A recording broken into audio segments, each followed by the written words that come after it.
Thanks for staying with us on the conversation. In the first half, we dealt situations where President William Ruto of Kenya talked about a single currency in Africa and how it should boost the economy in the continent. Right now, we switch gears to Nigeria, where on Thursday, President Bola Tinubu held a meeting at the presidential villa in Abuja with a group of former and current governors from the People's Democratic Party, PDP. These governors are part of the G5 governors, which consists of four former governors, that is, Samuel Ortom, Nyesom Wike, Ifeanyi Ugwuanyi, and Okezie Ikpeazu, and the current governor of Oyo State, Seyi Makinde. The formation of the G5 governors came after the PDP presidential primaries, where Atiku Abubakar emerged as the party's presidential candidate, defeating Wike and others. Now, led by Nyesom Wike, the G5 governors demanded the resignation of the former PDP National Chairman, Iyorchia Ayu, to allow a southern leader to take charge and ensure regional balance within the party. During this time, they openly opposed Atiku and refused to campaign for him. Prior to the election, the G5 group met with President Bola Ahmed Tinubu outside the country, leading many to speculate that an agreement was reached between them. Since assuming office, President Bola Ahmed Tinubu has been conducting meetings with various groups, including opposition politicians. Now, join us to analyze all of this is Ayodele Lawal Adio, managing editor at Avalon Daily. We also have Benga Akonde, a political analyst, who joins us from Abeokuta in southwest Nigeria. One welcome to you, gentlemen, and thanks for joining us on the conversation. Thank you very much. Now, I'd like to begin with Ayodele. Ayodele, there has been so much speculations as to what the agenda of the meeting was. But the Oyo State governor, Seyi Makinde, who was present at the meeting, revealed that the G5, otherwise known as the Integrity Group, visited President Bola Ahmed Tinubu to brief him of the latest happenings, and the group stands for fairness, equity, and justice in the country. Do you think there's more to this meeting? What do you make of this new posed advisors and also the flurry of consultations we've been seeing the president make since he was sworn in, not just within his party, but across the aisle? Can you kindly unmute your device, Ayodele? Thank you. Oh, sorry about that. Okay, great. So, yeah, I mean, with regards to the broad consultations that the president has been making, I would argue that, it's a step in the right direction. You want a president that can reach over the aisle, that can bring people together from various political parties or people from different ethnic or religious backgrounds, to work together towards a shared vision.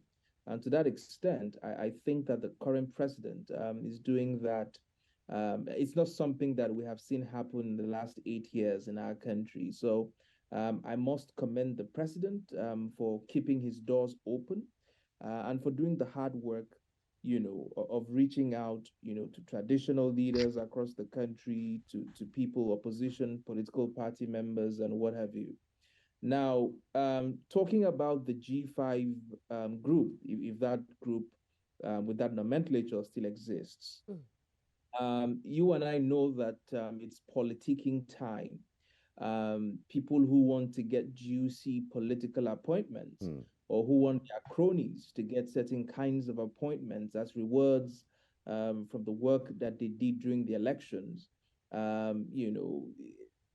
there's a lot of jostling going on. Now, trust me, in politics, it's expected people who do the hard work of electing or getting, their party leader elected or their political parties elected expect a bit of spoils or a bit of compensation in terms of political appointment. That's only normal. But what I don't like is the pretension that you're talking about national solidarity and national unity when many of us know where the bodies are buried. The reality is people are jostling for positions. It might not be positions for themselves, but it certainly are positions for their cronies, their supporters, their friends. They want a leg in Aso Rock. They want to have a say in this government. They want to be compensated for the work that they did during the elections, and they want to have some of their supporters in key positions across the country. And really and truly, They can emasculate this with whatever they like. That's the reality on ground. And the truth is, there's no harm in demanding for compensation after working hard for Bola Ahmed Tinubu to emerge president. Thank you, Ayodele, saying it as it is. And now I'm going to bring Benga into all of this conversation. And in the mood of politicking, jostling for positions, and some will say compensation for hard work done. I mean, looking at the G5 governors, we have now former governors of Benue, Enugu, Abia, respectively. That's Ortom, Ugwuanyi, and Ikpeazu.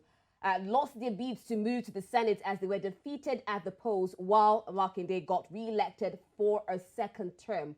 If we're going in that line of compensation or bargaining or politicking, what sort of bargain do you think would be made by Ortom, Ugwuanyi, and Ikpeazu? And do you think the alignment with the APC presidential candidate cost them their seats?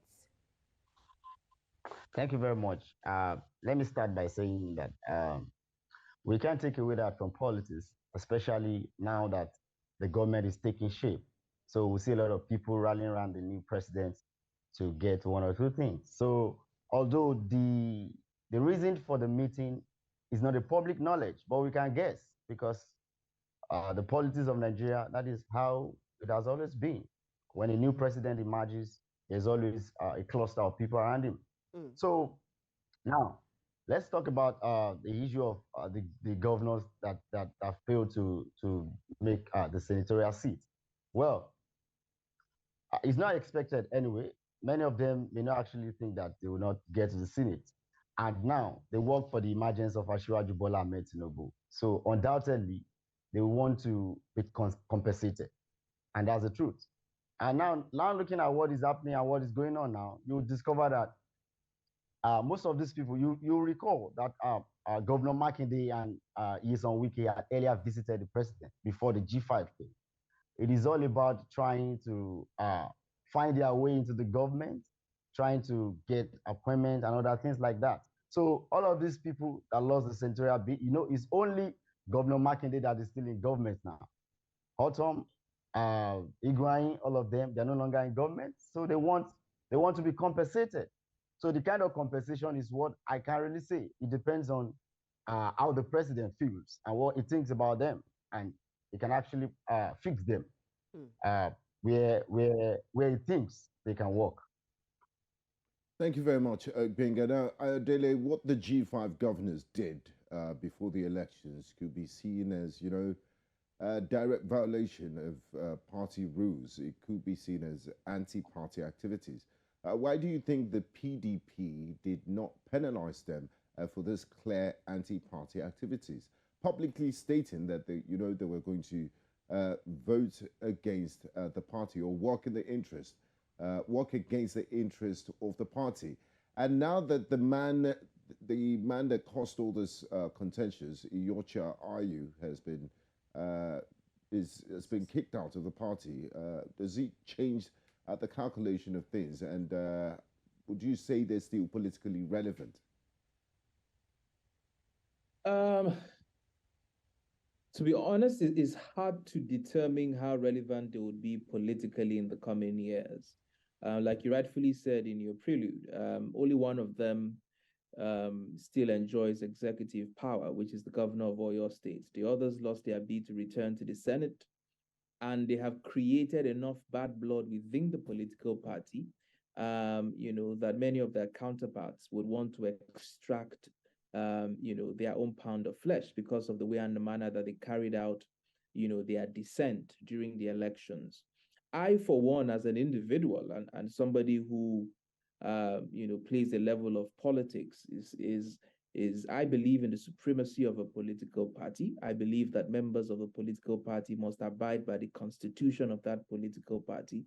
And members who decide to work against the constitution of a political party so openly and so brazenly, should be punished, if not expelled from such political parties. Because I believe that if people cannot subject themselves to the governing principles and ideology of their own political party, there is no way that those individuals or persons will be able to respect the Constitution of the Federal Republic of Nigeria if they are given the opportunity to lead or if they occupy executive positions in government.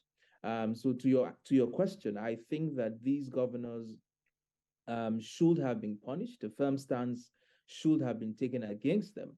But I think that the party wanted to, eat their cake, and have it at the same time. They thought or they assumed that these governors were going to come around, on the 8th day of the week, which never really happened.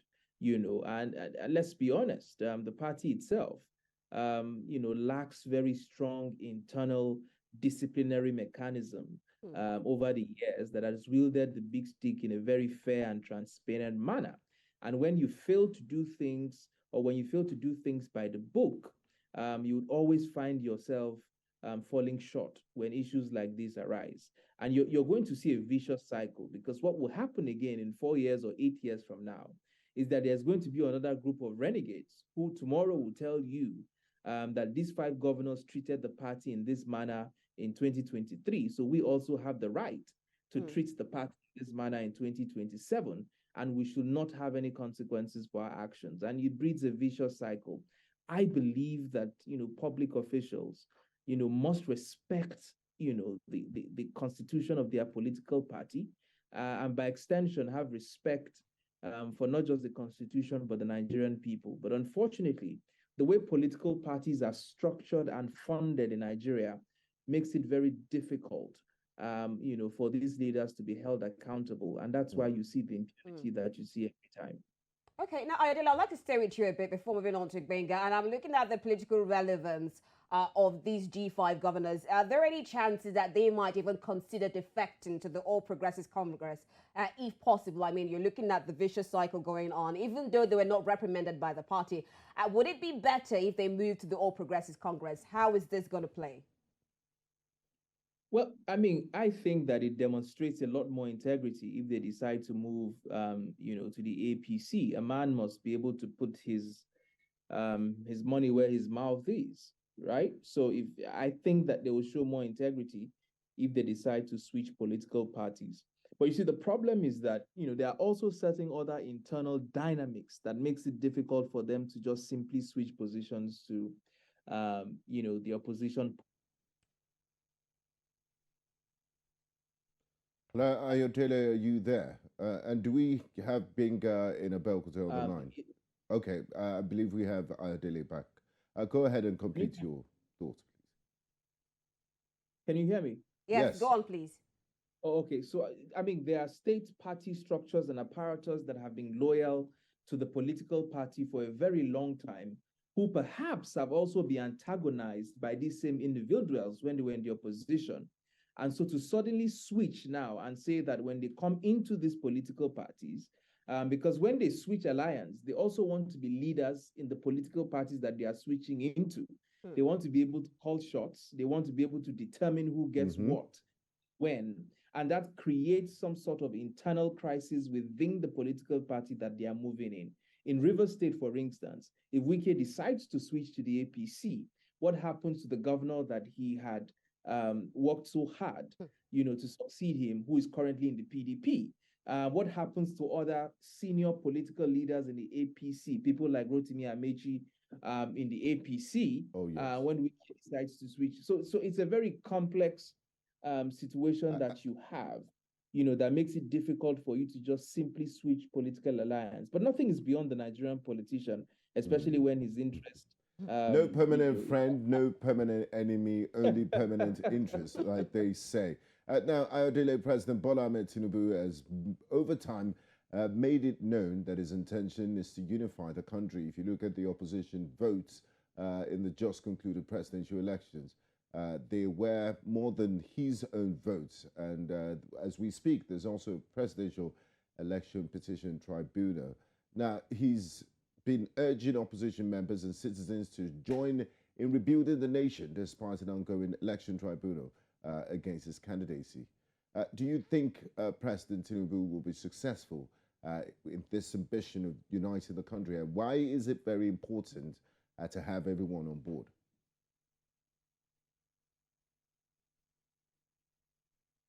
Hello? Ayodele, are you with us? Yes, yes, please. The question is directed to you, Ayodele. Yes, sir. I didn't catch the last part of the question. I said, why is it important? President Tinubu has always made known his intention to unify the country. even urging opposition members to unite to rebuilding the nation.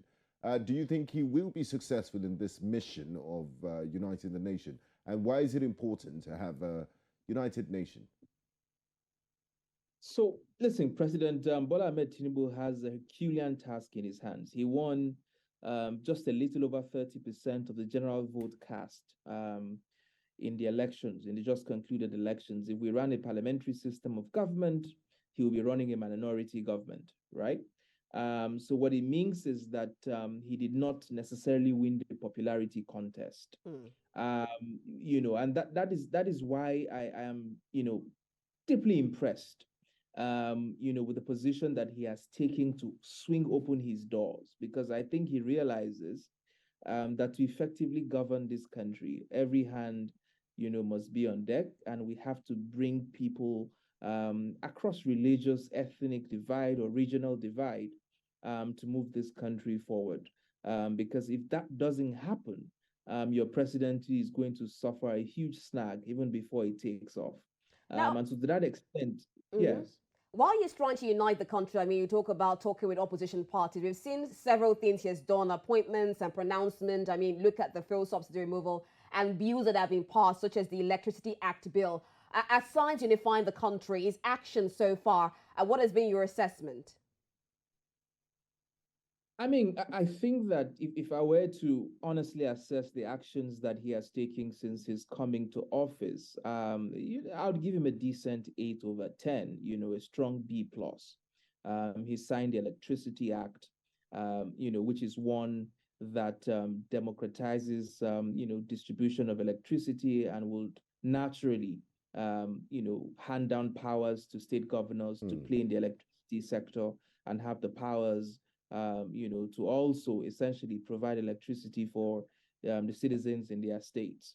On the fuel subsidy issue, I mean, I have my criticism with how it was announced. I would argue that being, announcements of palliatives, and some sort of a broad vision that supports the announcement of the removal of petrol subsidy. But the truth is, he had been dealt a bad hand. Previous administration had essentially brought the economy to its knees and had left very little wiggle room, for this current president. And he had, really no choice. He was caught between a rock and a hard place. The petrol subsidy, had to go. He had very little choice because there's a serious fiscal strain. My argument would have been, what other palliatives would you have announced alongside it? And, what kind of economic vision are you, advancing for the country? I would have loved to see that clear alongside such an announcement. Thank you, Ayodele. I wish we could go on, but we're fast run out of time. I'd like to say thank you to you, Ayodele Lawal Adio, Managing Editor at Avalon Daily, and also Lubenga Akonde, political analyst, who joined us earlier from Abeokuta. That concludes today's program. In the first half, we did talk about the Kenyan president's statement of Africa having a single currency. We just concluded our conversation on the G5 group meeting with Nigeria's President Bola Ahmed Tinubu. Thank you very much for being a part of the show. I am Benga Aboroa. And I'm Rita Modia. Till next week, have a lovely weekend.